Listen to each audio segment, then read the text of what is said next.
You're very, very welcome to this event this afternoon. I am absolutely delighted to be here and so proud of what we've achieved over the last 2 years. My name is Aveen Bray. I'm an assistant professor in the School of Education in Trinity College here. And I am going to be your Master of Ceremonies or Mistress of Ceremonies, whatever way you want to put it, for the afternoon. We will be going through what we're going to be talking about for the afternoon. But before we get into that, I would like to introduce the head of the School of Education in Trinity College, who would like to say a few words to welcome you all here. So Professor Carmel O'Sullivan, I'd like to introduce you.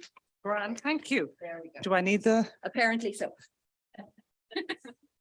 My mother spent rather a lot of money that we didn't have on elocution classes when we were young to prepare for such things. So I often find my voice is nearly too loud. Anyway, it's absolutely wonderful to be here with you all today. I get the very glamorous job of coming and celebrating in the events that our colleagues have been involved in. And this is one, I think, just judging on the group that we have here, that has touched a connection with all of you here. And we're delighted to have such a wonderful crowd, but also back in our own School of Education and throughout the university. We were aware of what our colleagues were doing during COVID, beavering away on this very important work. And I think probably even during COVID, no more needed than at any other stage. Because of the access to learning materials, there was a real challenge there. And how do you make the curriculum accessible? How do you remove barriers that are there? So we're thrilled to have the opportunity to see everyone's participation here. But particularly, I have written them down, our colleagues from Belgium, from Spain, from Greece, and obviously our own partnership here with Learnovate and with the Trinity Access Programme. And I'm extremely delighted to see our colleagues in Rush. We're delighted to continue work with St. Joseph's in Rush and many other schools. And I was also delighted to see my alma mater in Mary Immaculate College, that we have colleagues from Mary Immaculate College, from Maynooth as well. So we're delighted to have a full representation across the spectrum. And I suppose it comes down to, what does that actually mean? I was working yesterday with a group from Iceland, of all places, and there were kindergarten teachers. And I was trying to encourage them to hang around the college to see what else we're doing and get a sense of what activity goes on. So I mentioned about this event was on today, if they were free, and they'd be very welcome. And they asked me a challenging question. So when I said about, I was trying to be, I couldn't do it as well as Anne or as Aveen, as Joanne, I couldn't do it as well as you, but they asked me, what is it? And it was a translation issue. So I was going to try it as Gaeilge, which I like Irish, but I thought, I don't know even in English or Irish if I can do justice. So I started talking about the principles of UDL, and they had a very, very good question for me, which was, how do you expect us, if we have in our kindergartens, we've got large numbers, Carmel, we've got big classes of young children who all want to be individuals and they all want to do their own things. And how does this idea of universal design work?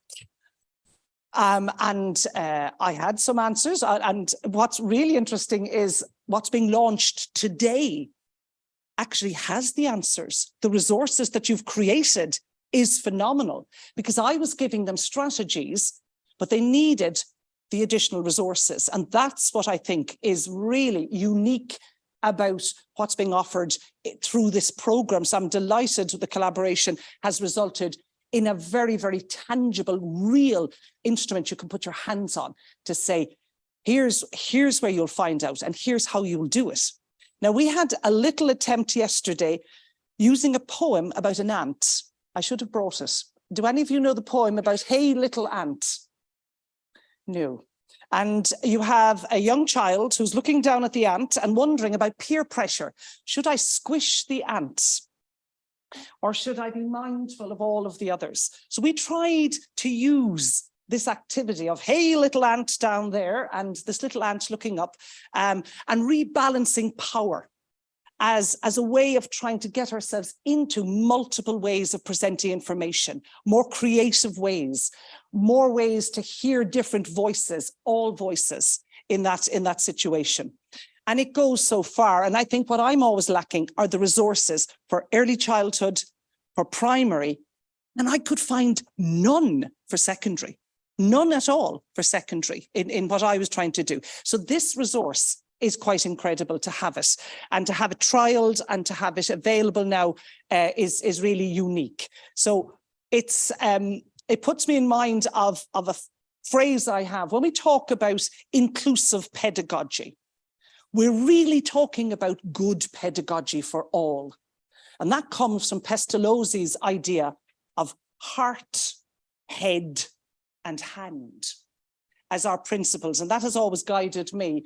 And they were my parting words yesterday to my Icelandic colleagues, was that to keep that in mind. So when we're looking at our strategies, we consider the hearts, the head, and the hand. And those principles will guide us on our journey.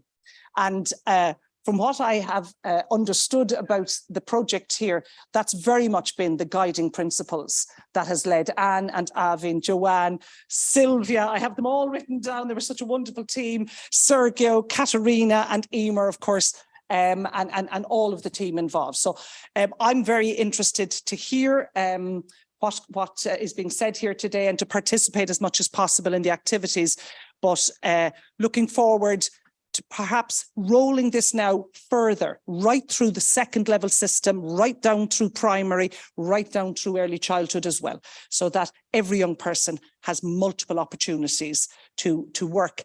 And also every educator has every opportunity as well to understand how do I do this? How can I do this meaningfully? Because they matter as well. So I wish you all the very, very, very best with the launch today, and looking forward to getting to know some of you and having a chat afterwards. So, Gurv Mila Rish, Arash, Margaret. Thank you so much, Carmel. And I guess that means that the event is officially launched.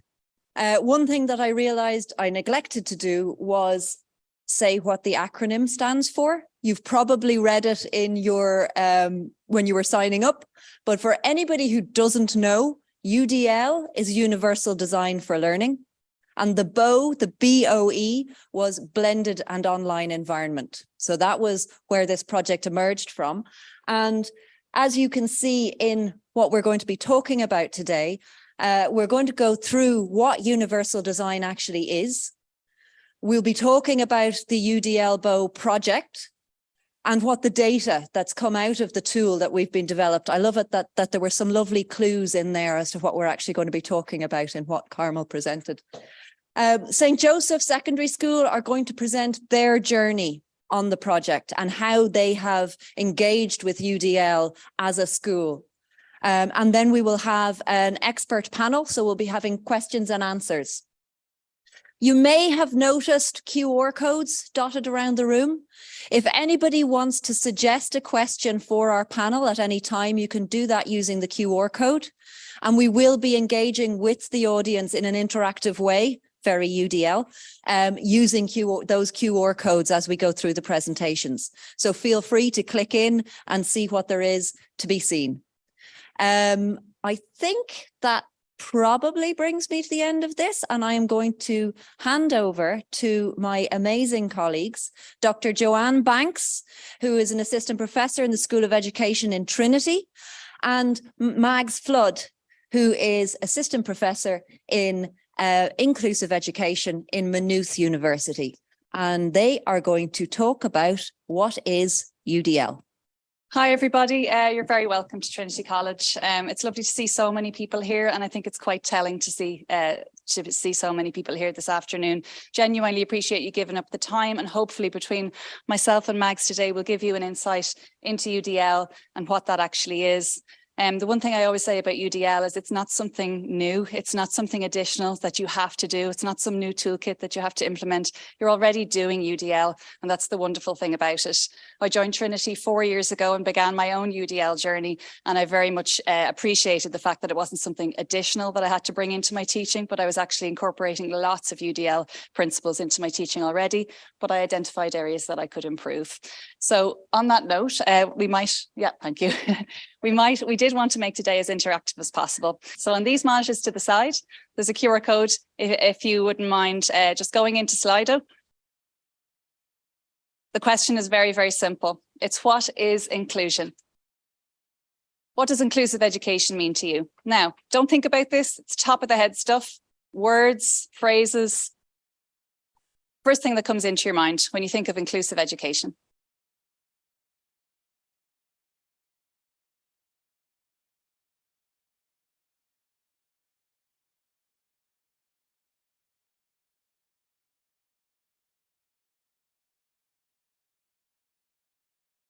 So you can see what's appearing on the page is this exercise is wonderful because you really realize the different interpretations of what is a very well used term and concept of inclusion and inclusive education.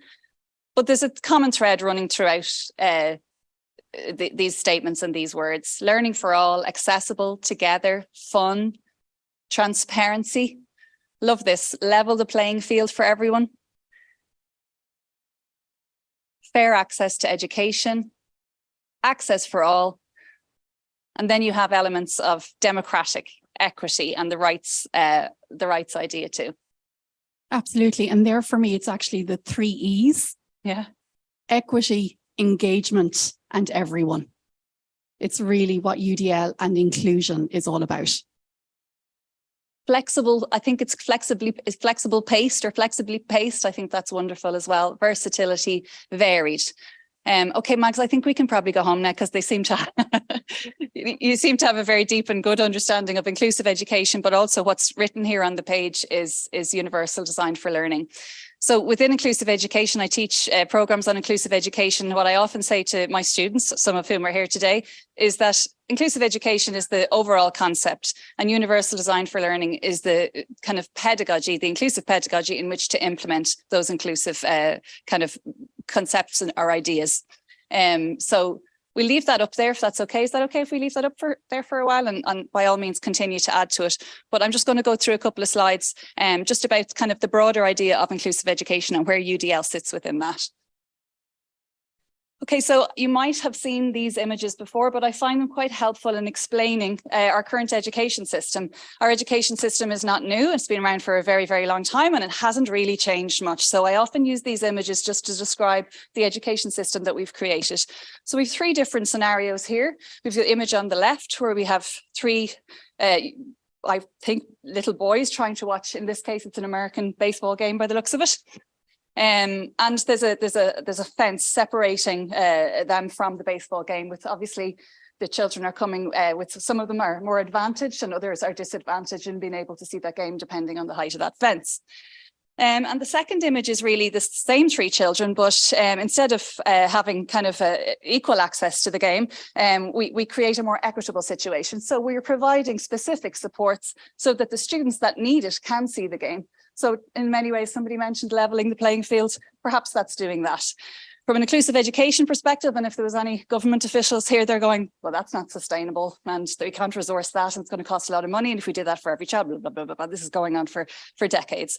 So that's the kind of the middle section. The children are all seeing the games, but there's a huge amount of kind of bureaucracy, supports, finances involved in doing that. And then we have the third image where the fence is essentially removed. There's no gap between the students and the game.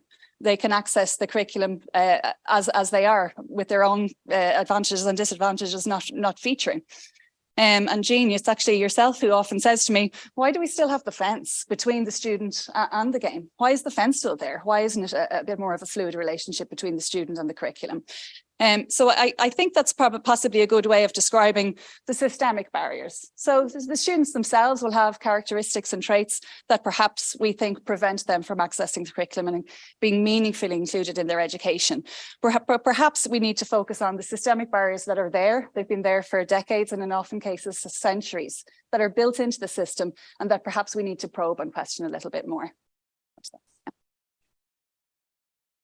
So this is often used as a way to describe the universal design approach.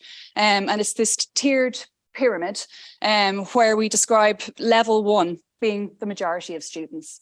And this is where any barriers that we have existing in our classrooms or our schools that can be removed are removed.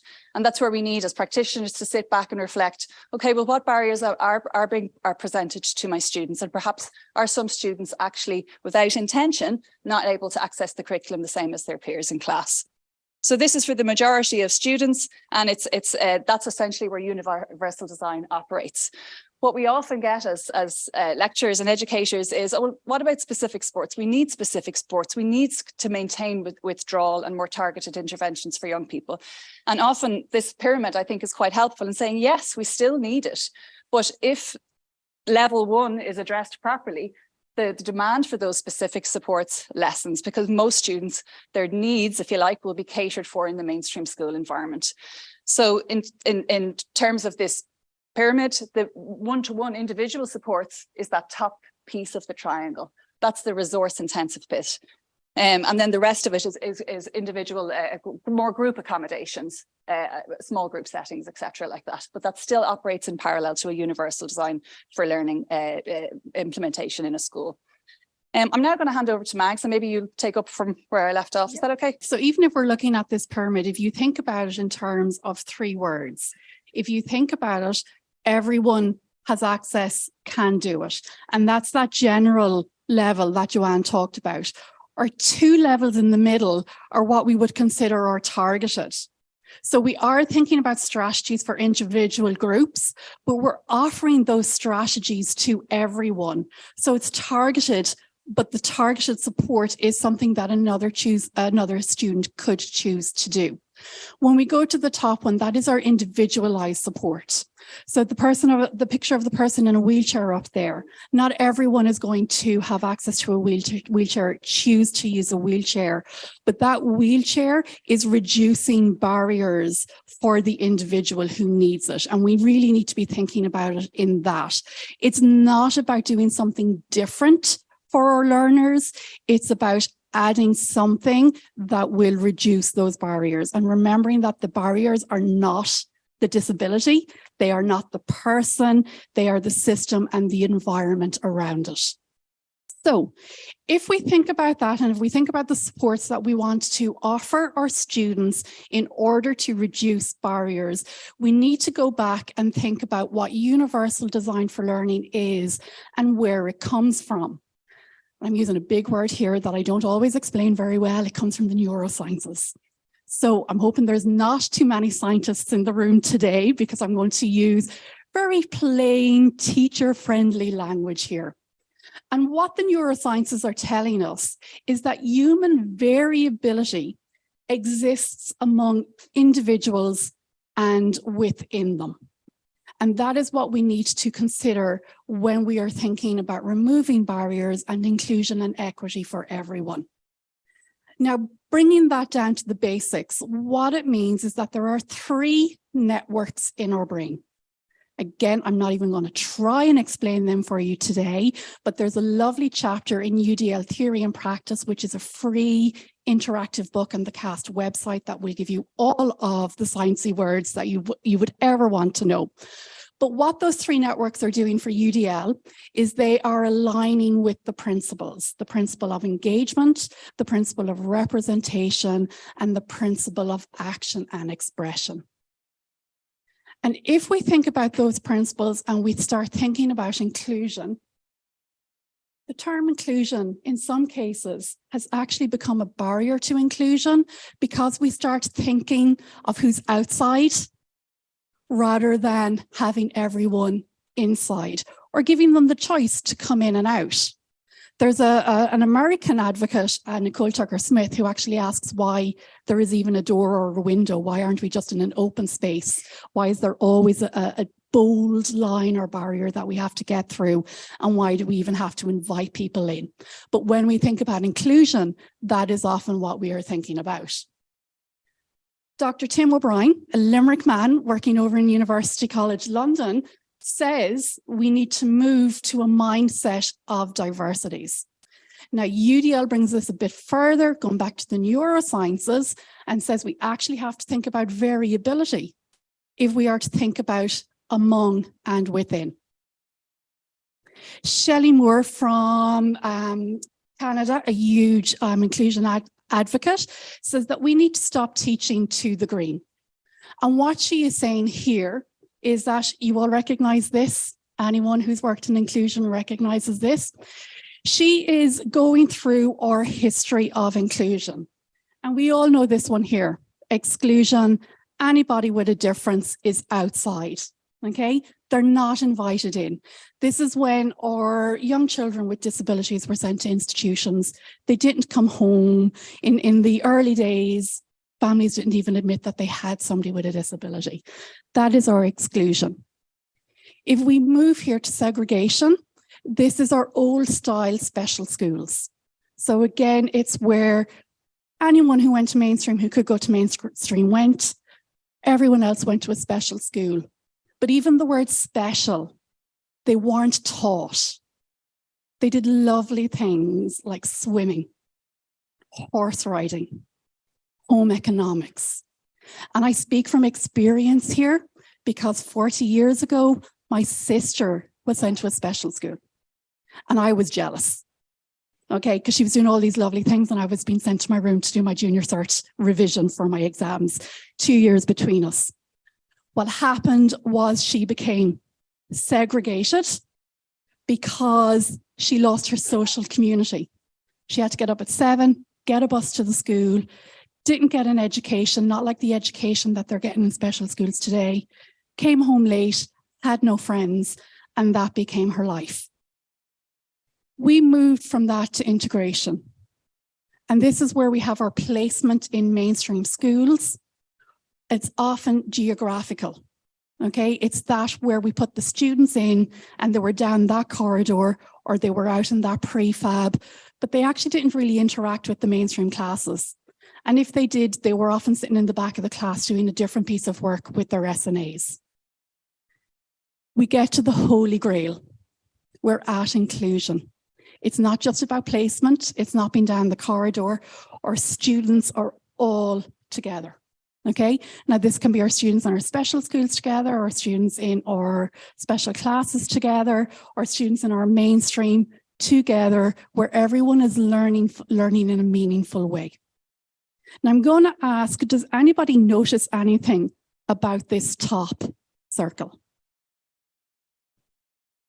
We're talking about inclusion and everyone being together. Super. So they're not all put together. Does anyone notice anything else? We're UDLing it now, we're engaging with you. Yes. Gold star, okay. We have our different colors, but we've more green than any other. So if we go back to what Shelley says about stop teaching to the green, it's about stop teaching to the average. Even in this model of inclusion, we're still teaching to the average mainstream student and considering retrospectively what we can do different for our other learners. And this is why this project is so important, because it's talking about the universal design for learning. It's moving towards equitable education. So just to engage you a little bit more now, we're going to ask you to do a little activity based on what we've just talked about in terms of variability.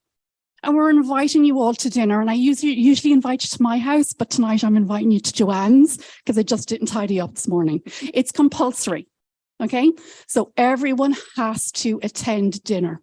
So I'm going to ask you all now to stand up and get ready for dinner.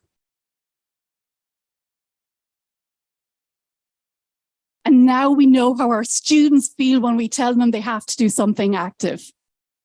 Okay, so what we are going to do is I'm going to call out dinner. There is no compromise. I have planned my lesson/dinner.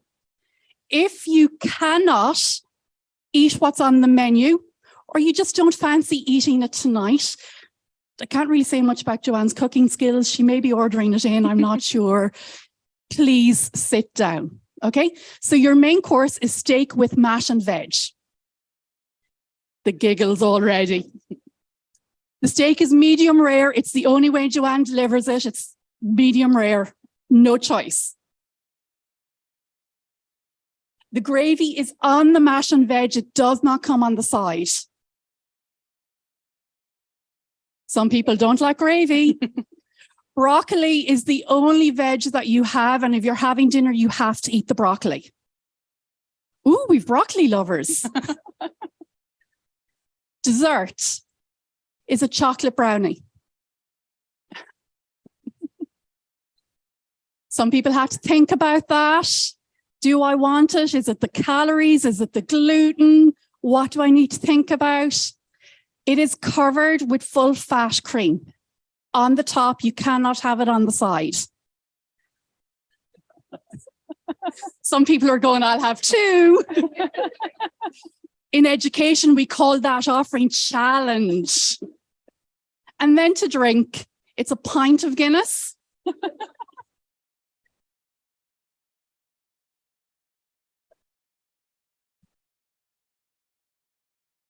If we were going to be non-UDL and we were going to start labeling people, I'd say, look at the men versus the women for this one. Okay, have a look around. How many people are still standing at the end of dinner? Okay. Now, it's true. It's a great little giggle. We're doing it. We're having fun.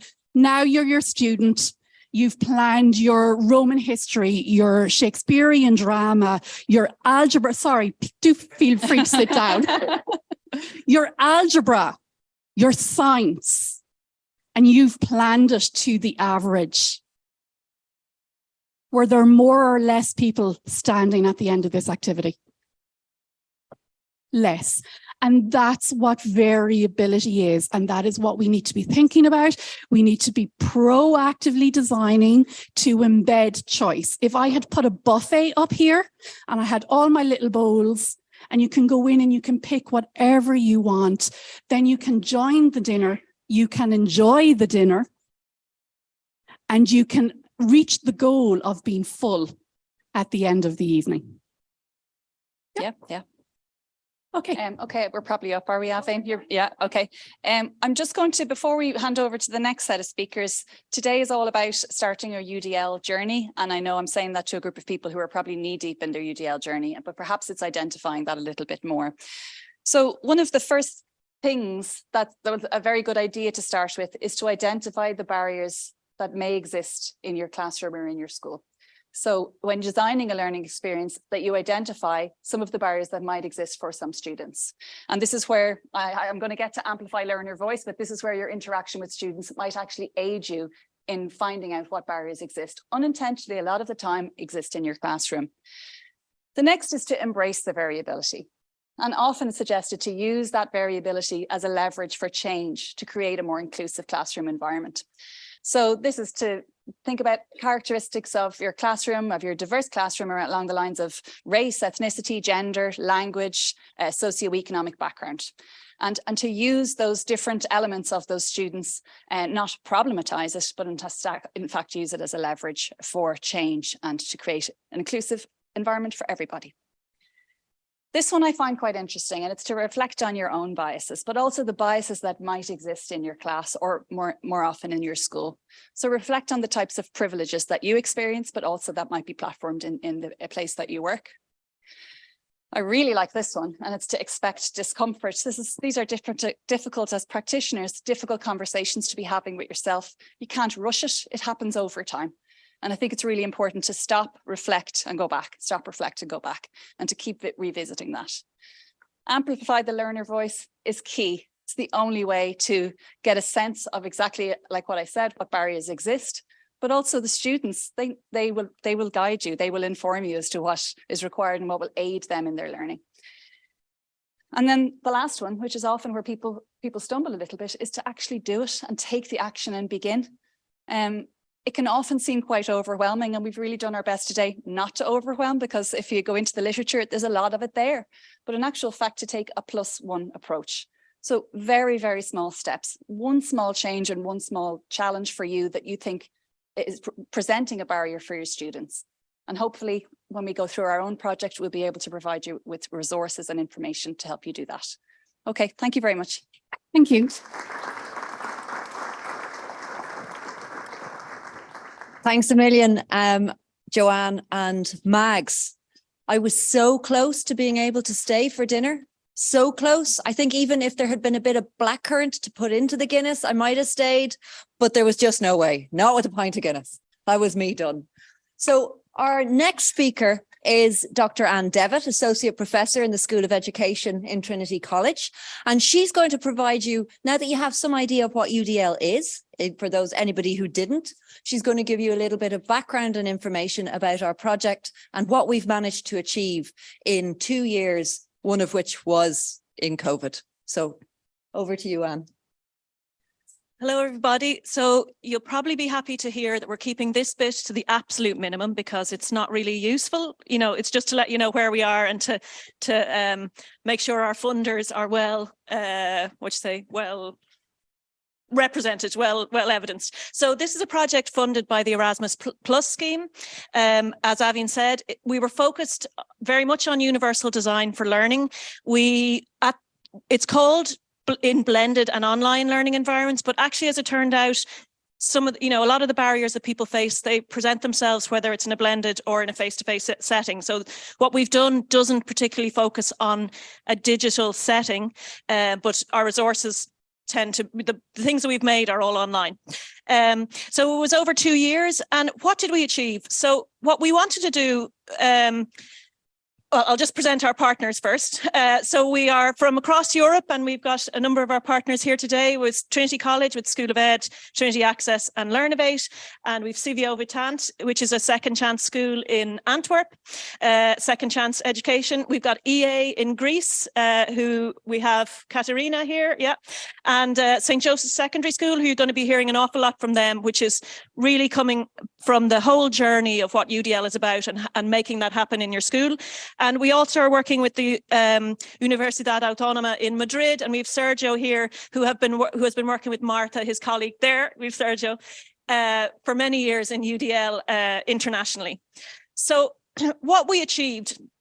So this is just the QR code to our website where we have everything that we have produced, if you like. Our goal, we were coming from a position of challenge and struggle ourselves. It was in the middle of COVID, and everyone was under pressure trying to transform what they were doing and bring that to, to an online setting or to a setting with masks or whatever it was. And we ourselves as project members, some more than others, I certainly felt it as a struggle to try and come to terms with what is UDL, what is Universal Design for Learning, and what can I do, or where am I already with it? So one of the first things that we did, and Chelsea will be telling you about this in a moment, so I'll just be kind of quick with it. The first thing was to think about how UDL am I already, because we don't want to be transforming everything. So to that end, we developed a kind of a self-reflection tool that Chelsea's going to show you and talk about in a moment. And then, of course, once we know where we are with UDL, we need to know what to do next. So we gathered and curated a set of resources which are available under our resources tab, wherever that is, on the website. So some of them are coming from a range of places, just from online, because there's so many professional development resources, but we hook them into specific UDL principles or checkpoints. So it's like, if you want to get better at this thing, you might want to try out this resource that will help you. So we kind of curated those resources. In addition, our partners in St. Joseph's in Rush developed subject-specific lesson plans that have been UDL'd and indicate in there in what ways they're UDL'd, and they'll tell you a bit about that later. And we have these translated available in English, Spanish, Greek and Dutch. And I suppose the last thing we did was we wrapped that all together in a kind of a, let's call it an online module.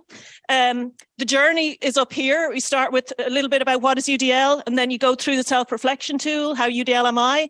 And then there's the resources, how to UDL, and how to plan for UDL linking to the resources. So we kind of wrapped that all together, and that was Sylvia's great work in Antwerp. So those are our resources that we produced. I'm going to hand it over now to Chelsea to talk about, we piloted these resources and worked with teachers to kind of bring them to the point where they are. So I'm going to hand it over to Chelsea, who's working with us, to talk about what the data has shown us on that. So this is Chelsea Whittaker. She's a PhD candidate and primary school teacher in the School of Education. Good afternoon, everyone. Today, I'm just going to be running through some of the results that we got from the support tool. So this is just what it looks like. When opening the tool, you're welcomed by this lovely page, which just provides everyone with some information on the project and what UDL is, and also the UDL framework, which this is based on. And from that framework, we had 31 questions which were developed as part of this tool for teachers to answer. So that's an example of what one of the questions looked like. This just says, I can provide options for how my students can interact with materials and respond. And teachers were given a scale from least confident to extremely confident from which they could answer.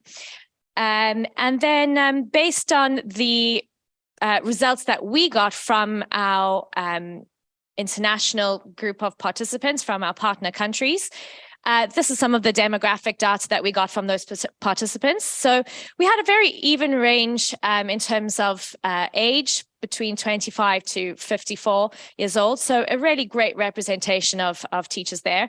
Our teachers taught mostly in urban areas, mostly from mixed gender schools, and the majority of our teachers held a master's level qualification. And as this is based mostly on, secondary level, the average age of students was between 14 and 18 years old. We had some great key findings. We were really happy that overall the teachers responded to the tool quite confidently. So that's a good thing. And they felt really confident in their ability to support learners. In certain areas, though, teachers felt that there was room for development. However, the scores were still really quite positive. What we did find that was very interesting was that age or potentially experience of teachers made a difference to their level of confidence. So the more experienced teachers, I think, felt a little bit more confident than, perhaps a first year or a newly qualified teacher there. So just to give you a flavor, I'd like to invite you to go into Slido and answer one of the questions that we had. I can use multiple forms of available media to make learning more accessible for my students. For example, using simulations, graphics, activities, or videos. So you can log in to Slido. There's a QR code up on the sides there, and then we can see some of the results there using emojis, which is great.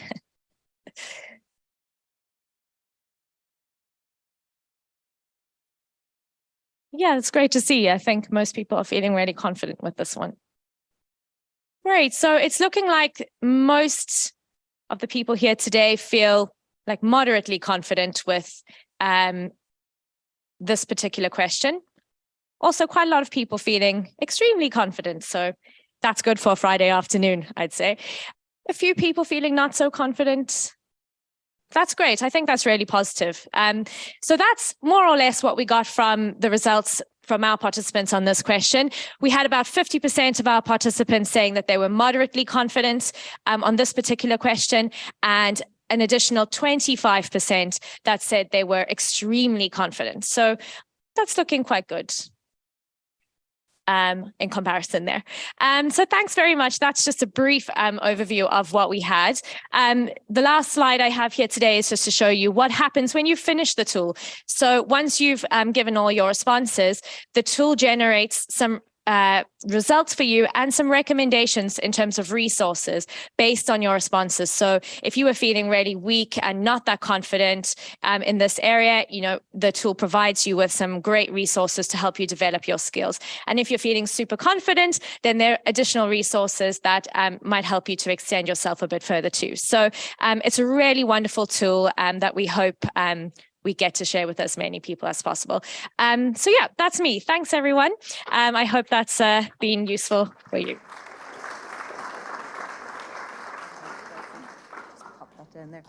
Thank you so much, Anne and Chelsea. It is really interesting. I found the tool myself, actually just using the tool. It's a very interesting reflective process. So you're being asked questions that are forcing you to think a little bit about your practice. And it is nice when you do come out the other end and you go, oh, I'm quite good at that. So on that, I'm going to ask our next group of presenters to stand up. This is St. Dominic's Secondary School in Rush, or at least representatives of St. Dominic's Secondary. St. Joseph's. I practiced so hard. Apologies, St. Joseph's. And I'm going to allow Emer, seeing as I've already fluffed that, I'm going to allow Emer to introduce the rest of her team. Emer is assistant principal in St. Joseph's Secondary School in Rush. And she's here with her team, Chris, Dave, Megan and Claire, to talk to you a little bit about their journey with UDL and with this project. So on that, here you go. I'll give you the mic as well. Thanks. Hi, good afternoon, everyone. I suppose we're here today to talk a little bit about what it's been like for us on the ground in the classroom every day. So I'm just going to chat a little bit about our experience as a school and just kind of give you a little bit of information of, I suppose, who we are and a bit of context of where we were coming from. So we are a DEIS school in North County Dublin with 920 students. 275 of those students, approximately 30% of our student population, have an additional need. However, many of them are high functioning and need to be challenged in the classroom every day, the same as others. We teach relatively most of the time in a mixed ability setting. We have 98% retention in the school, which we work very, very hard to keep them, as we know that we're all doing that at the moment to keep them in the building. But we're lucky when we got into this project that we are an iPad school and have a blended learning environment. So we use Schoology. Some of you may have heard of it before, and Google Drive as our blended learning environment. Also, one of the things I suppose that we're really lucky is we have a culture in our school of sharing, collaboration, professional development, and it's something that's really important, and a forward thinking, which comes really from the top. You go with an idea. If your idea makes any bit of sense, it's like, go and try it, go for it, see what happens. And sure, if you fall on your feet, we just all pick each other up and say, we're never going to talk about this again, and we just move on. So I suppose when we got involved in this project, we were just out of COVID, or in the middle of it, I suppose, when we said yes. We weren't even sure if we were going to travel, but we felt that we were in the right position for it. We know when we were all found ourselves at home, we had to upskill very, very quickly to figure out how were we going to reach out to whoever, whether it was kids or whatever we were dealing with at home in their homes. One of the things that we have, I suppose, when it comes to our DEIS planning and in the school, and I suppose it really stands here today with what Joanne and Mags were saying, it's every classroom for every student in every programme every day. Is that always easy? No, absolutely not. And I'm not saying it is. No way. However, when we got involved in this project and we stood back and we reflected about what we needed to do and how me and the team were going to bring it back into school, we knew the number one thing is that the learner experience must be consistent. So we had the blended learning environment. We had our Schoology. We had our Google Drive. We weren't, sorry, I'm just going to... Thank you. Too many things in my hands. We had that bit, which we were lucky about, I suppose. And it meant that we knew we now needed to move and do a little bit more. So we engaged any of our interested staff that wanted to hear about what we were getting involved in a pilot. And what we did with those staff was they worked a little bit around providing, I suppose, feedback to students in multiple formats. We just took one little area, and that's what they've kind of been working on. So it's using the blended learning environment, but it's audio, it's written, it's whether it's providing additional information, but it's digital. So that was one of the things that we did. Successfully standing here today, thanks to a lot of hard work back in the school, 96% of our learning spaces now provide a consistent learning experience for our students. That means that 47 out of 49 of our classrooms now provide a consistent learning experience. We're in a very, very old building, a building that was originally built for 300 girls. So we have prefabs, we have the old corridor, we have new parts of the building, and we are very aware of that. So we knew that things weren't always working properly. So it was one of the things that we really had to work hard on the ground to make sure that our students were getting that consistent experience. And I suppose it now means that when a teacher goes into a room, while some of the technology may be a little bit different, the students are getting the same experience. It allows us to move around the room. It gives us greater autonomy. It means I can walk down to the back of the room. You're engaging more of the students. You're not stuck to a computer at the top of the room. And I suppose it's making learning more accessible for them. And consistency is key here for us. So what have we noticed when we were working through this project and we were developing lessons, which I'm going to tell you a little bit about in a minute? What do we notice in our students? So we noticed that they now have more ownership in their learning. So with the iPads, we have accessibility functions. They can make the iPad fit for them. So it makes things their, I suppose, resources and what we're supplying a little bit more accessible for them. Look, I've mentioned that word consistent. It's my buzzword definitely of today for sure when we talk about it, and it's more meaningful engagement for our students. And this continued in-house collaboration among staff is so important. So if a student is coming into me and saying, well, I'm using it this way in such and such a classroom in English or whatever, I'm going to go to that English teacher and I'm going to go, well, can you show me what you're doing? Because I need the experience to be the same for her when she's with me, and she needs to be able to access that. So we talk. We know what happens in staff rooms. It's lunchtimes, it's staff meetings, it's all of that. Okay. And then what we also have in hand with this is we have a leading learners team. That's peer-to-peer training in technology. So it's a group of fifth years who provide, they did some work with some first years on peer training around their iPads. They learn a lot more from them than they did from us even. And then we have a teaching and learning team. It's not a big job. It's a drop-in lunchtime focus group. One of our most recent conversations was around assessment and how do we use the functions in our blended learning environment for the likes of rubrics, and how can that was something, just a very, very simple 20-minute conversation over a cup of tea in our lunch. So that's kind of what has happened in our whole school by becoming involved in this project. Then I was lucky enough to work with these four lovely teachers over here. So they developed a set of lesson plans, which Anne mentioned there on the website, and a lesson plan template, which is available on the website for you to trial out if you were planning a lesson and trying to make some elements of UDL and put them in practice in your class. I suppose they have taught me a lot, and they have huge knowledge in their subject and of their students. And it's really, I suppose, been a pleasure for me to work with them. When we kind of sat down and looked at the lessons and looked at, well, where were we and what did we learn? They're going to tell you a little bit more about their subjects. But these are two things that came up in the classroom. So one of the things was around group work. Group work wasn't always structured. Do we have the time? Let's just put them into groups and let's just get going. And then it's a disaster because nobody really knows what's happening. So look, we know that there has to be a little bit more structure on it, and spending that time, while it does take a little bit of work at the start, setting them up, trying to activate that prior knowledge stands to them in the long run in the lesson. And then they understand what their role is and what's expected of them in the group as well.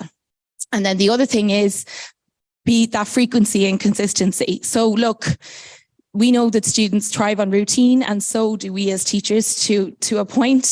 So they enjoy that collaboration even more when it's something that's commonly happening all the time for them. And then, of course, they love, the active learning, the projects. It also helps them to connect with their learning, recall it at a later time as well. So I'm going to introduce you to Chris O'Connell, who's a teacher of science.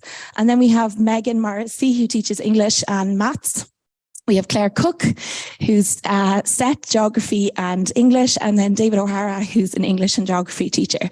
And they're going to share a little bit more insight into their experience on the ground in the classroom.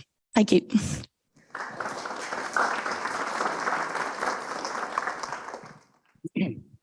Hello, how do you do? Just before we start, is there any other science teachers in here? Oh, there are. Okay. Okay, thank you very much. Just cover over your ears just for a second. So I'm just going to discuss how I integrated UDL into my classroom, in particular, how I got into practical investigation work. Okay, so experiments, which, as you know, you do an experiment every now and again.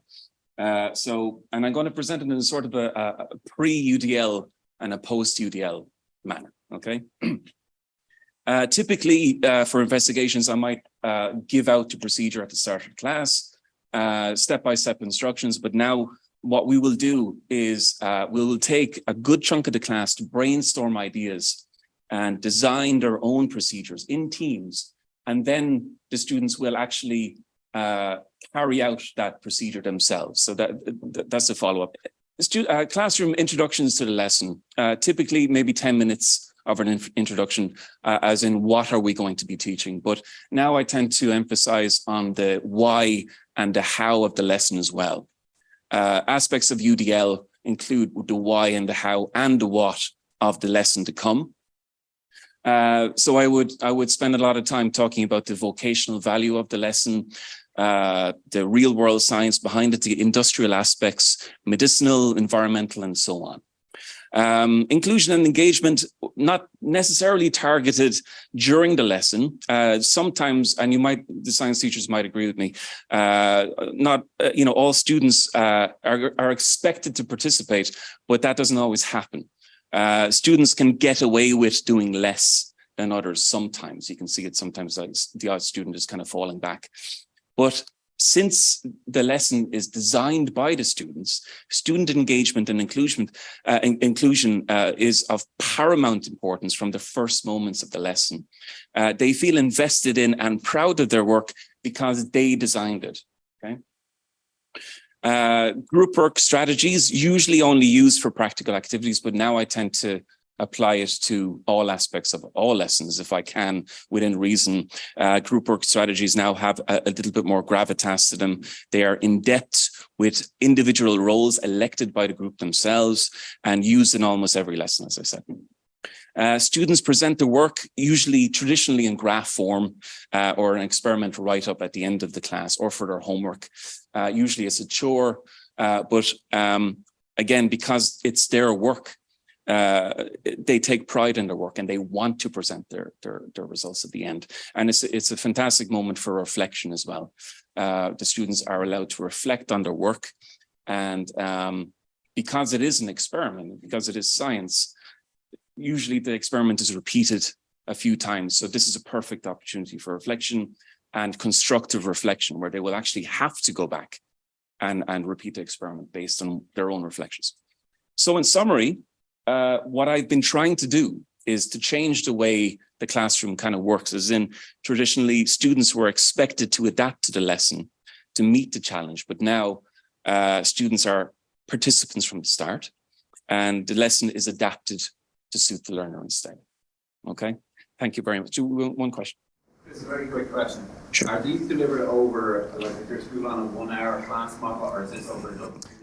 We have a 1 hour class setup. We do. No problem. Thank you very much. I'll pass you on now to Megan.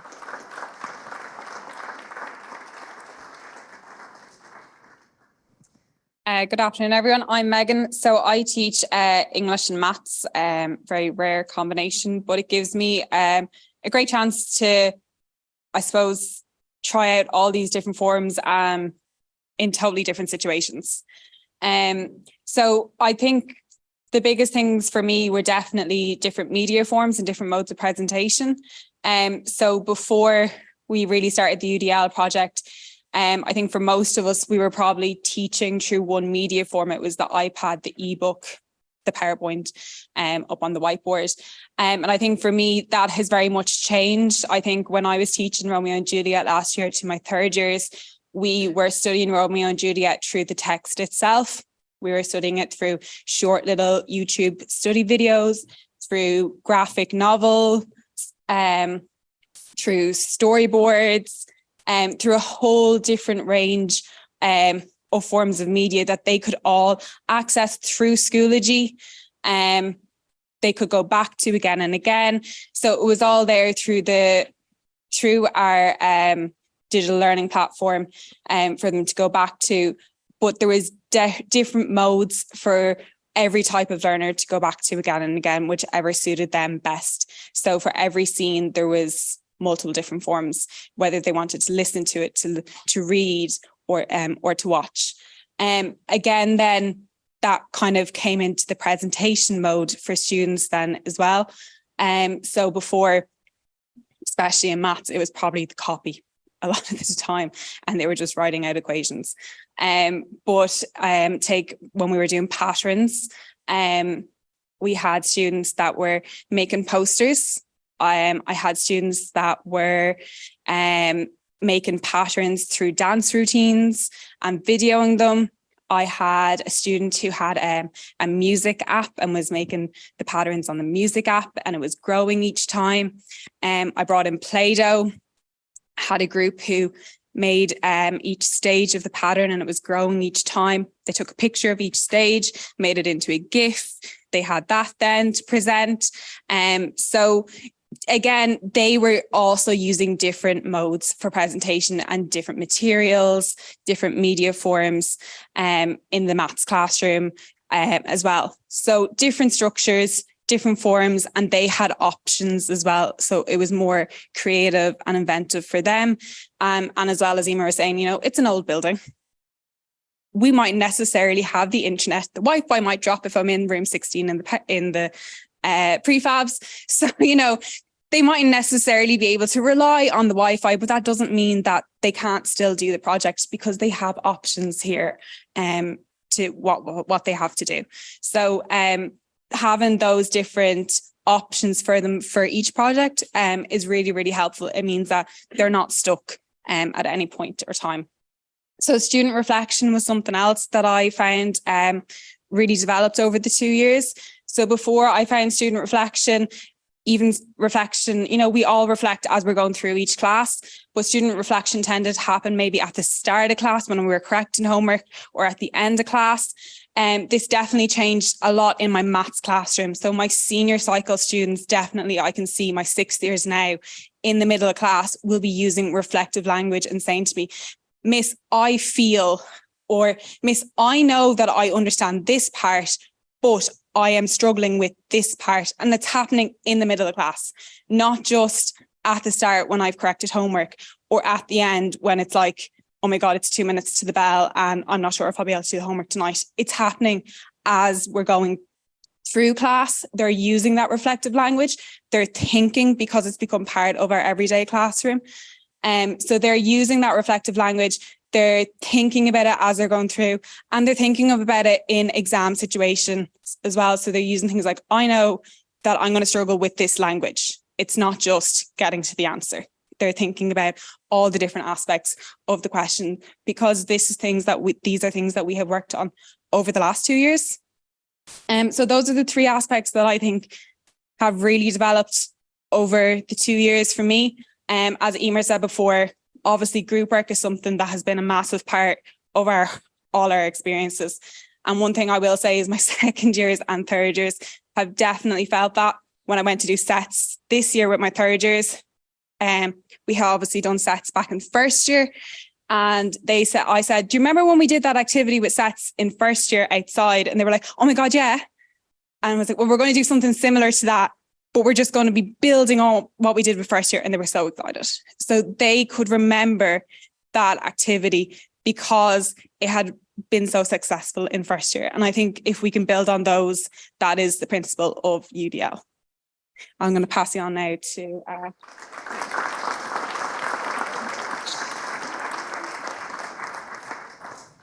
Hi, my name is Claire. So as Emer said, I am a set geography and English teacher. So when I first began this project, I suppose differentiation had a very different meaning for me. I looked at it in the traditional sense, I suppose, that we would have looked at it in terms of kind of that upwards, downwards differentiation, and that idea of, you know, you're looking at it as you'd maybe particular students that you would have been like, you know, set everybody else in a task. And then it was like, you know, this is your special worksheet and this is kind of like what you work on.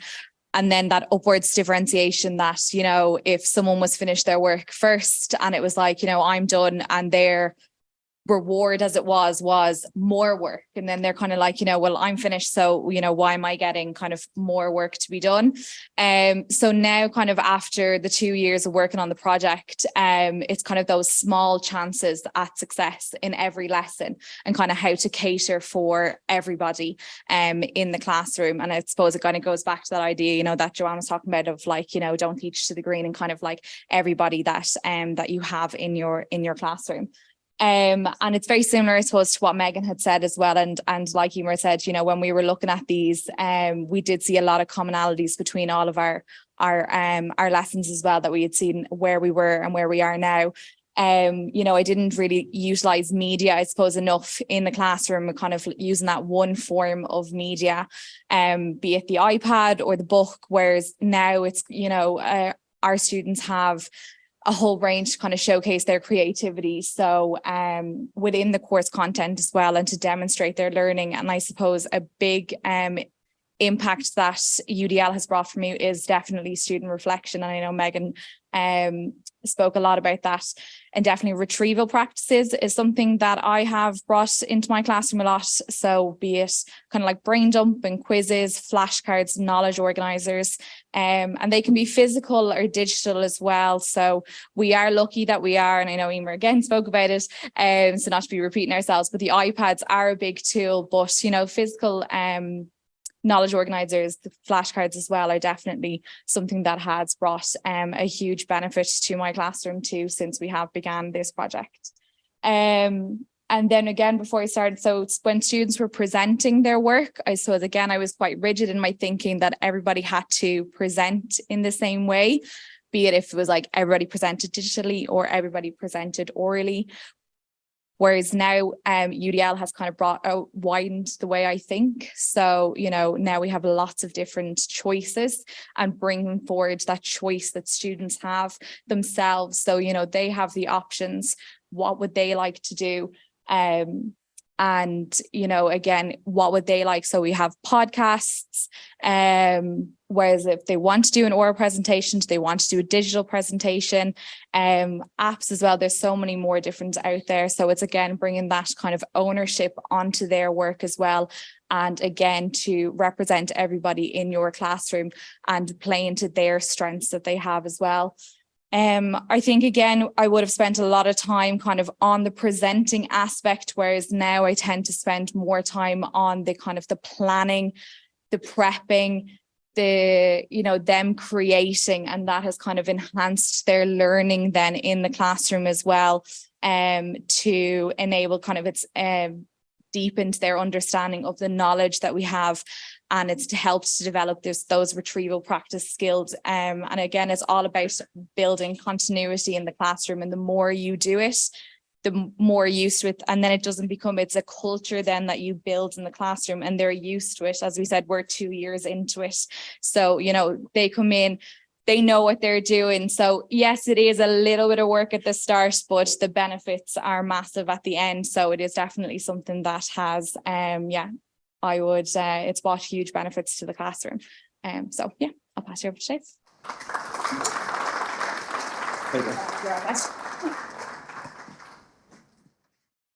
Hi everybody. I teach English and geography, but predominantly English at the moment. This is kind of more based upon my experience doing with a kind of junior cycle English, mainly probably a second year English class. And I kind of based most of this upon the sample English lesson plan that's available on the UDL website that was spoken about earlier by Anne. I suppose the first thing then is that, what did I used to do? So first thing I used to do was outlining the content that will be covered in the lesson. Didn't really think too much more about it, just thought about the idea of connecting the previous lesson to the content we're doing today. And I suppose more now, I probably have more student kind of activities, warm-up games, which kind of gets them to activate their prior knowledge. So again, like kind of basing it around key vocabulary. And then one example of that would be like, for example, I was doing poetry, and again, there might have been some key literary techniques that we were using, and there would be game-based activities where like the answer might be alliteration or metaphor, and that again gets that key piece of vocabulary that they have to discover, that key piece of vocabulary that starts a conversation about something that we've covered already. And it kind of breaks down the barrier of everyone kind of being silent at the start because people are active and people are moving around.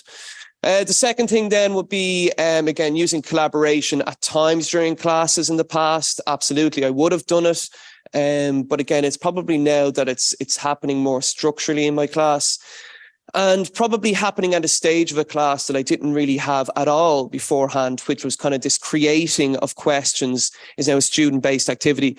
So beforehand, I would have always thought that, like, that I have to create the questions, or I have to get them from the textbook. I have to give the students that opportunity. I have to guide them.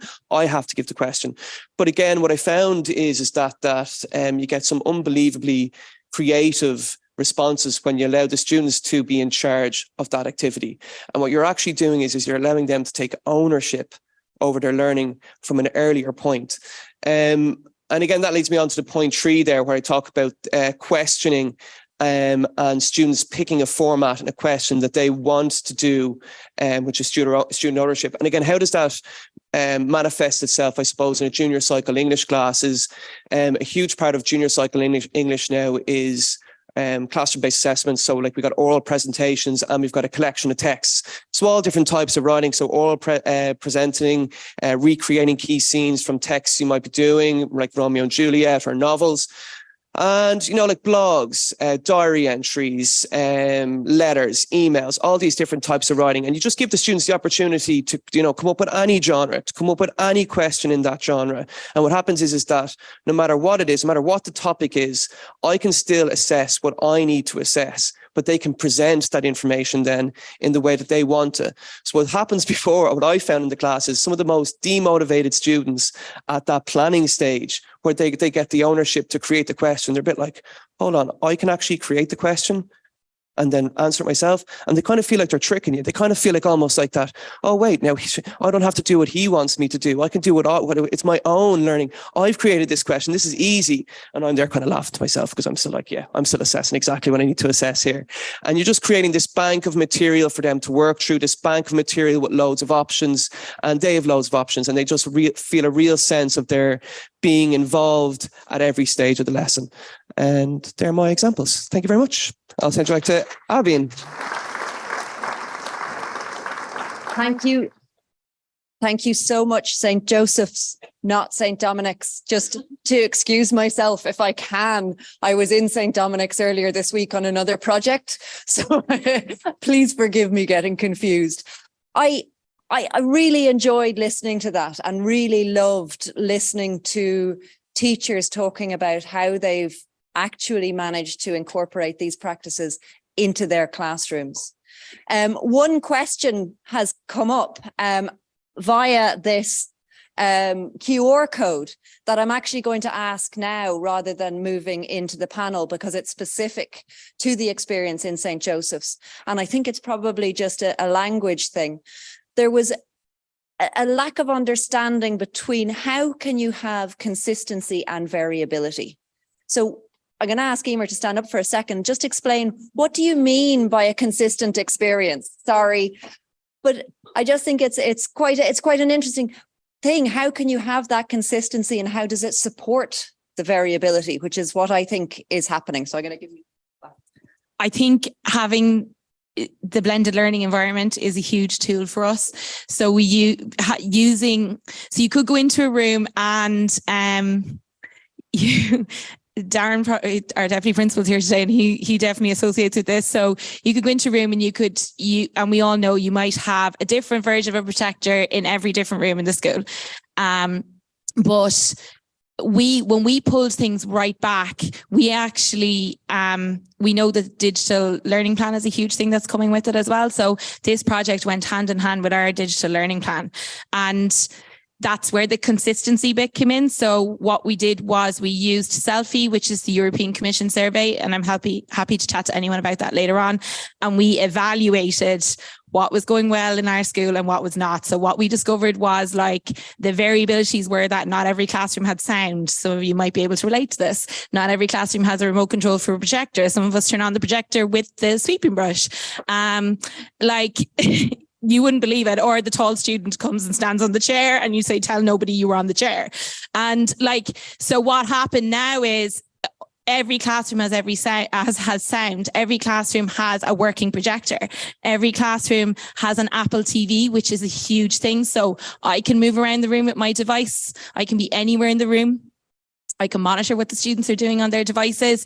I know this is beyond, what you have available to you, but that helps with that consistency, because the student having the device, depending on the type of learner they are, means they have access to accessibility functions on that iPad to make the iPad the most accessible to them in whatever way they need to. So I don't even need to do that for them. I can provide them with what they need, whether it's a digital version of something, whether it's an audio version of something, and then they use the tools to change the color in the background of it or whatever it is. So I hope that answers the question. Yeah. Brilliant. Thanks, Emer. Yeah, absolutely. So from what I can see, it's that the consistency of the resources that are available allows for the variability in choice for the students and for the teachers, indeed, which I think is really important and a good distinction to make. So thanks, Emer. So the QR code is up here, and I'm going to invite my panel to come and take a seat in the next couple of minutes. If you want to add any other questions, we have a fantastic panel of experts who are going to try to address any questions that you have. We will also, again, in the tradition of UDL, have an opportunity for a roving mic. So if people would like to actually ask their own question, they can. If you go to the QR code, you can upvote some of the questions that are there already. So there are a few questions that are addressing the same kind of issue. If there are some that you really think, yeah, that's what I want to ask as well, you can upvote it. And I will be probably looking a little bit rude if I'm looking on my phone while I'm asking the questions, but that's the reason. I'm not checking the news, I promise. So while my panel come up to join me on these lovely comfortable seats up here, I'm going to invite you all to add a question or to upvote a question on the Slido. And I would like to invite Emer McCarthy back up to the stage. So assistant principal in St. Joseph's Secondary School. Claire Matthews, who is the principal of the Fir House Educate Together Secondary School. Jean Reel, an assistant professor in academic practice at Mary Immaculate College and a PhD candidate in the School of Education in Trinity. And Silvia Terencio, who is our continental contingent on the panel, representing the entire continent from Belgium. Silvia is a full-time teacher in a second chance school in Antwerp, which provides options for adult learners or for anybody who hasn't really succeeded in the more traditional approach to education. So if I can ask you all to come up and take a seat. I guess take a seat on one of the benches. I'll sit all the way over here. Can you still hear us all? Okay, fantastic. So I'm going to start with either an easy one or a hard one. I'm not sure, but some of you may be thinking this. And that question is, how do I start? So how do I start integrating UDL in my own practice? And I'm going to start with Jean first, and maybe you can tell us a little bit about your own experience. Yeah, so where do you start? That's always the first question that everybody wants to know, and where are the resources and how do we do this? But really where you start is you start with where you are. So where are you at currently in your practice? Usually when I introduce the concept of universal design for learning, what I say is that universal design isn't anything new. It's the piece of the inclusive puzzle that brings all of our good practice together. So what we want to do is we want to look at what are we currently doing? What's working? And mapping it. And by mapping it to the framework, you're identifying it, and then you're creating your plan. UDL will look different in all of your environments. It'll look different year on year. It's a flexible framework that we can apply to meet the needs of our current students, because if we go into the realm of a one size fits all, that there's a right or a wrong way of doing UDL, then we're back to the start again. So really what you want to do is you want to look at who's in front of you. Because at the end of the day, what UDL is about, it's about moving from teaching information to teaching how to learn. And that's what we want our students to do, and that's how we empower them to do it. And it's like what one of the teachers from St. Joseph's was saying earlier. Sorry, what we were saying earlier is that, you know, when the kids create the content themselves, they have ownership of it, and suddenly they think they've gamified the system, but actually that's what we want them to do, to become the expert learners, because that's the other piece around UDL as well, is that people get caught up in the idea of the inclusivity piece and how do I make everything accessible and how do I do this and how do, actually what UDL is about is creating expert learners.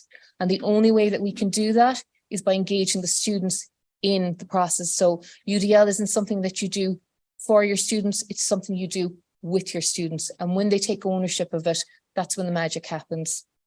Thanks a million, Jean. Is there anything that anybody else would like to add to that about how did you start? How did you just make that jump into beginning with UDL? Yeah, maybe to reiterate some of the things that have already come up very concretely for ourselves at our school in Antwerp. It was also about like diminishing the bureaucratic workload of trying to tailor our education and tailor our system to individual students' needs. And so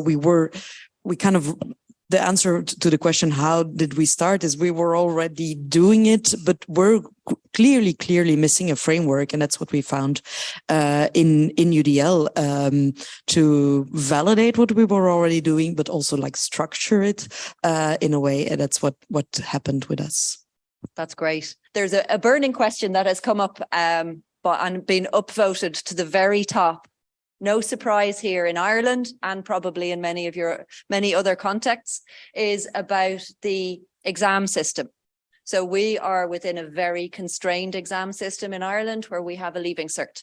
And how do you incorporate UDL while maintaining the rigor of being able to achieve appropriately well in that system that we are constrained by? And I think I'm gonna ask Emer that one because she's looking.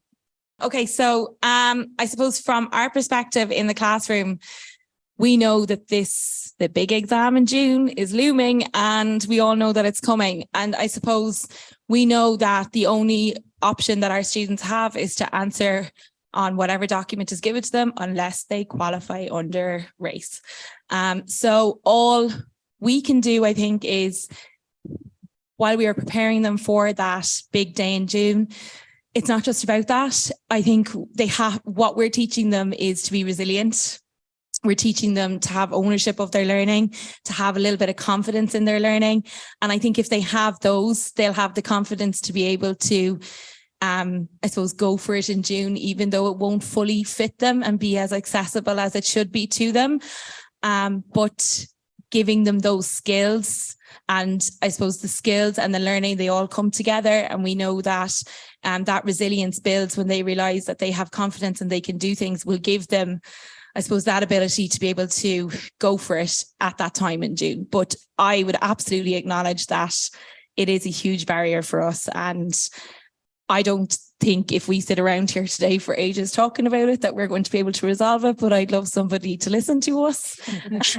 and put the money into it. But look, we know that that's not going to be today, unfortunately. That's right. I think I'd like to ask the same question, if that's okay, to Claire as principal of an Educate Together secondary school. What would your opinion Yeah, on the that Leaving be? Cert, but I suppose look at the Leaving Cert is one part of a huge picture in terms of a student's educational journey. And if we are out to create expert learners as our young people, they're definitely going to be more than capable of being critical thinkers and independent in what they're trying to achieve when it comes to that last hurdle. But that's the final hurdle. That's not it shouldn't dominate their 6 years, 5 or 6 years of experience at secondary school.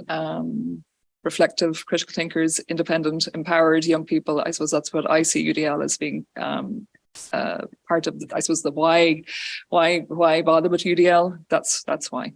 So okay, that's a lovely answer. Another question that's come up is about group work, because I know group work has emerged as a part of this in what the group in St. Joseph's were talking about. If you are engaging in group work, how do you make sure that those quieter students are still engaged? How do you universally design for that and then say, we're going to do group work? So who shall I ask that to? I'm going to ask Jean, I think. It's all in the planning. It's all in the planning of the actual group work. What's the purpose of the group work? Who do you want to involve? What are the roles? And actually talking, and it goes back to that piece of including the students, that I don't say we're doing group work and this is how it's going to work.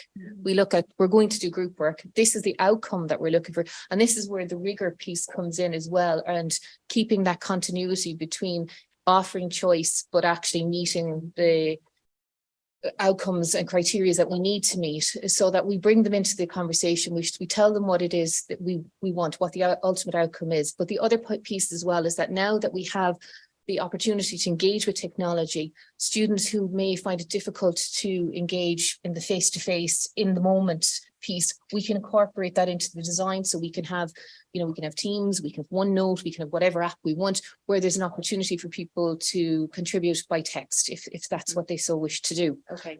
But again, it's really looking at what is the purpose of what we're doing, what outcome are we looking for, and getting them to understand what it is they need to do as well. Okay, that's lovely. If we are, then another one that's come up, if we have very student-led activities, which seems to be really positive in the main, how can you ensure that the misconceptions aren't ingrained? So if the students are coming up with their own learning, is there a danger that those misconceptions could be deepened because they're not being challenged? Does that make any sense? I don't know if I'm phrasing that very well. Sylvia, would you have had any experience with that?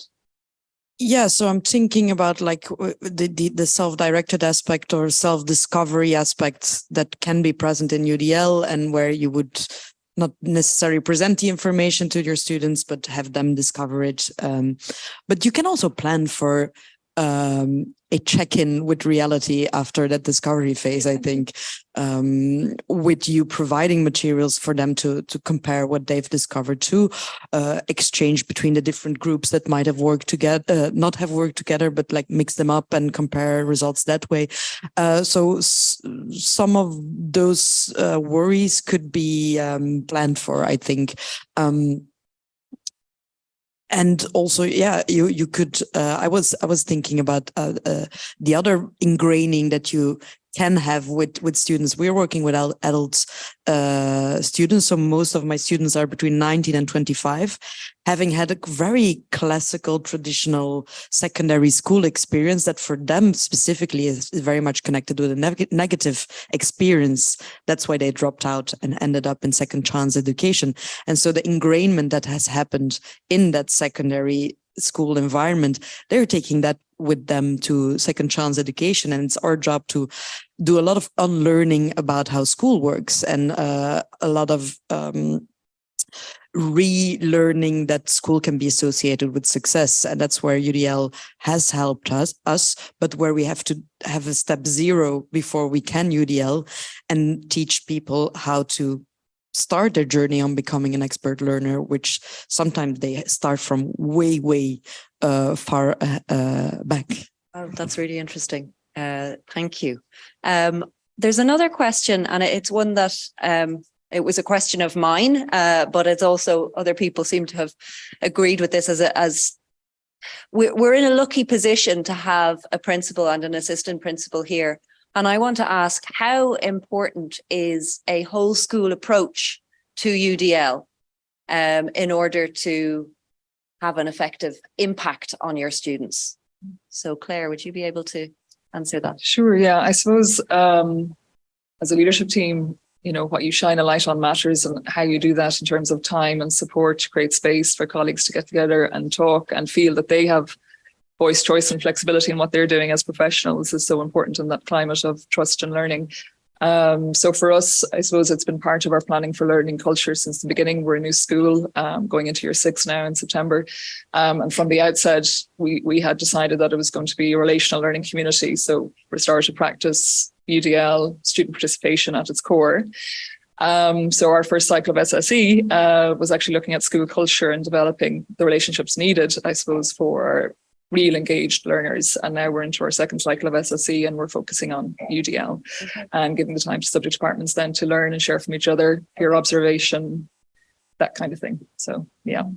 And but you can always have success in small ways, you know, so like, you know, start small, think big, I'd say, depending on where your starting point is. Yeah.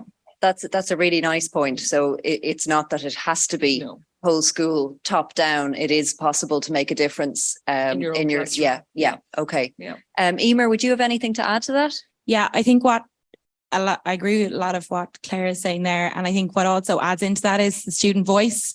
So what happens is if me or somebody else is doing something in my room and it fits, and the students are talking about it or something that they've enjoyed, and they're going into another room and they're saying, well, when I did this yesterday, I was able to change the colour in the background of it, or that's just one example, or I was able to do it this way. Can I do it this way too? So it's that thing that Joanne mentioned about that uncomfortable experience. That could be a very uncomfortable thing for a teacher you feel like you're caught off guard, I suppose. And what happens is that teacher you find will come back to you and go, oh, so-and-so was in my room and they said this, and can you show me how to do that so I can make sure?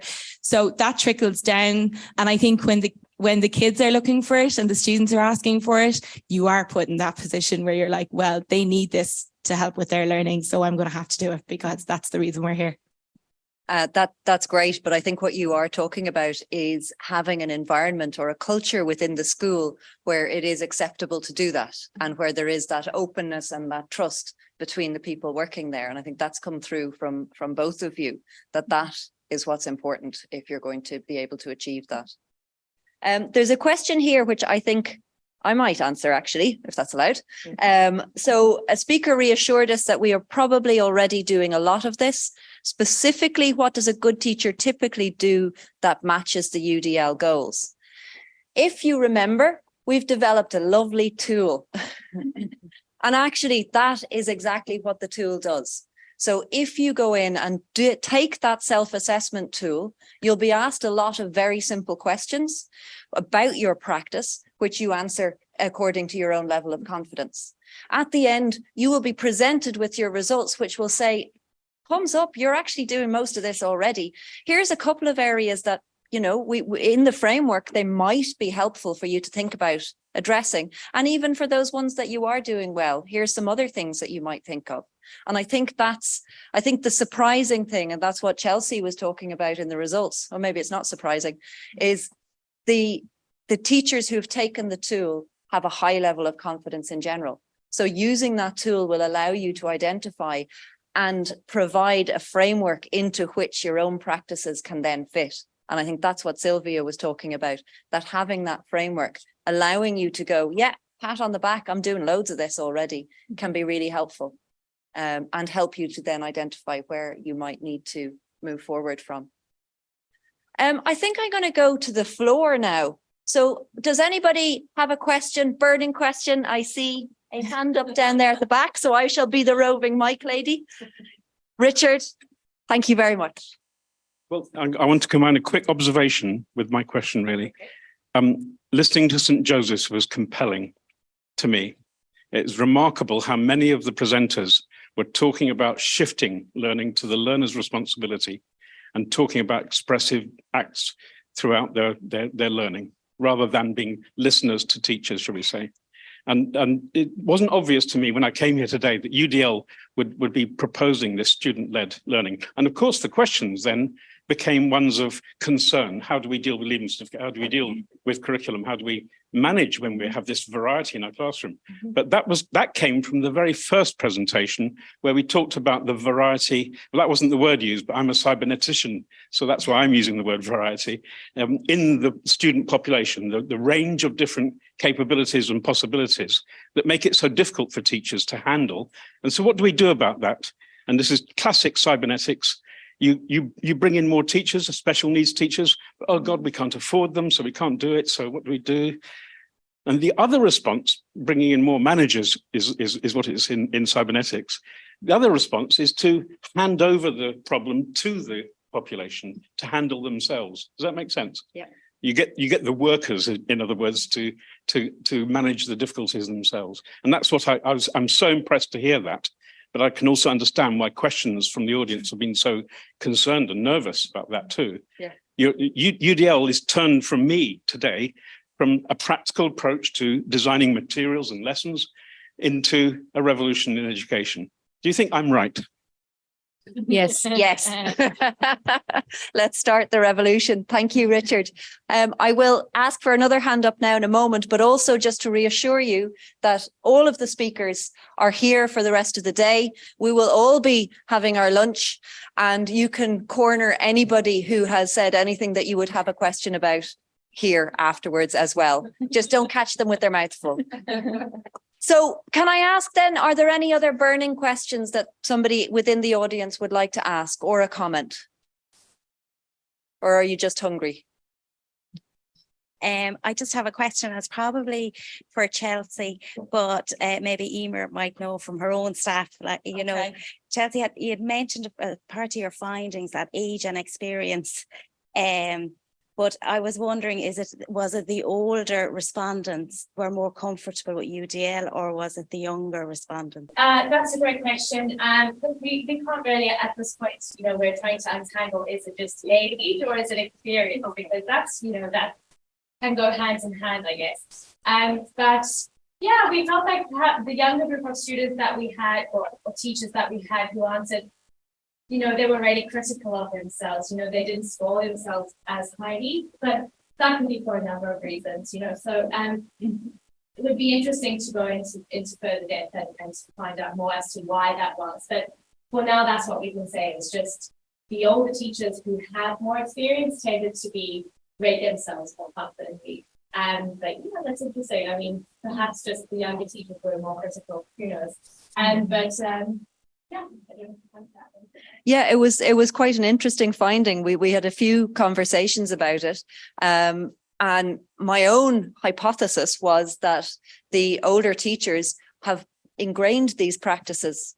They've developed them, so they are confident with them. So going back to that question of, are you doing it already? You are. But if you're an NQT or a newly qualified teacher, a student teacher, which some of our respondents were, they're not as confident with being able to provide the variability and so on. So not with it. The questions are simply those UDL type questions. So there was nothing about leadership in that. Yeah. Thank you very much. There was another hand here. Okay. Oh, thanks, Joanne. Thank you very much. Stand up.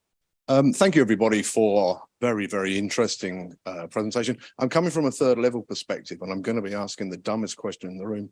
Should we not just reform the leaving cert to fit the UDL principles rather than try and retrofit the other way around? In fact, should we not push for radical reform immediately? Yes. Rather than waste our time and our students' time. There you go. Thank yes.